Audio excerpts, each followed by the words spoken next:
ముఖ్యంగా 30 రోజుల పాటు రోజా అంటే ఉపవాసాలతో ఉండి ఆ భగవంతుడిని ఈ రంజాన్ మాసంలో పవిత్రంగా ఉంటారు.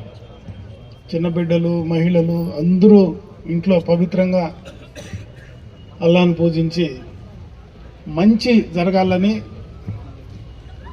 అది సొంతానికి కాకపోయినా అందరూ సుఖంగా ఉండాలని, మనతో పాటు సంఘంలో ఉండేటువంటి అందరూ సంతోషంగా ఆరోగ్యంగా ఉండాలని ఈ నెలంతా కూడా ఉపవాసాలతో మీరు దీక్ష చేస్తారు.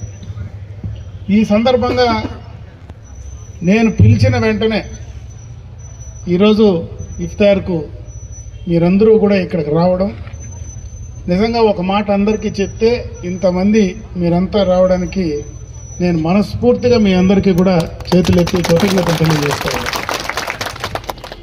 అంటే ఈ మాసంలో మీతో కలిసి రంజాన్లో మేము కూడా పాలు పంచుకుంటే ఆ భగవంతుడు ఆ పుణ్యం మాకు కూడా దక్కుతుంది. మీతో పాటు మమ్మల్ని కూడా భగవంతుడు అల్లా చల్లగా చూస్తాడనే ప్రతిసారి కూడా నేను ఈ మాసంలో మీ అందరితో కూడా కలిసి ఉండేటువంటి ఆనవాయితీగా నేను చేస్తూ ఉంటాను.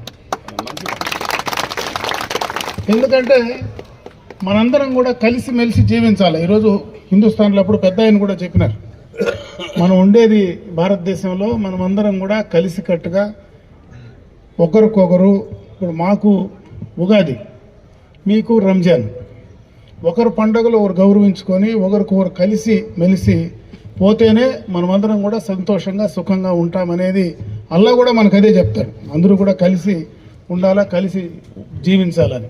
కాబట్టి ఆయన ఆదేశానుసారం మనమందరం కూడా కలిసి ముందుకు వెళ్ళాలని చెప్పి నేను మనస్ఫూర్తిగా మిమ్మల్ని కోరుకుంటూ, ఇంకా ప్రత్యేకంగా నా వరకు అయితే మా తండ్రి గారు కూడా రాజకీయాల్లో దాదాపు 50 సంవత్సరాలుగా ఉన్నారు. ఎందుకంటే పలమనేరుకు, పుంగనూరుకు ఆయన సుపరిచితులే.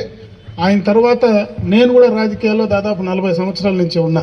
నేను ఎక్కడున్నా, ఎంత ఉన్నా, ఎట్లున్నా ఎప్పుడు మీ మనిషిని గుర్తుపెట్టుకోండి.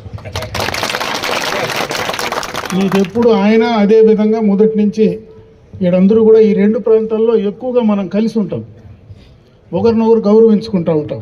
కాబట్టి అదే రకంగా ఆనవాయితీ నేను కూడా ముందుకు పోతా ఉన్నా.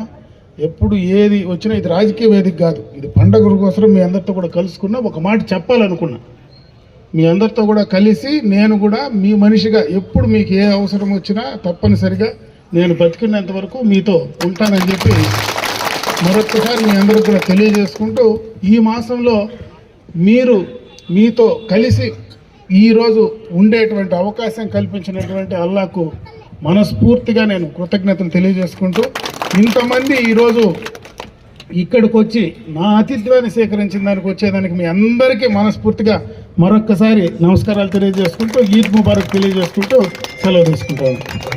ربنا ظلمنا أنفسنا وإن لم تغفر لنا وترحمنا لنكونن من الخاسرين ربنا لا تجعلنا فتنة للذين كفروا واغفر لنا ربنا إنك أنت العزيز الحكيم ربنا اغفر لنا ولإخواننا الذين سبقونا بالإيمان ولا تجعل في قلوبنا غلا للذين آمنوا ربنا إنك رؤوف رحيم ربنا هب لنا من أزواجنا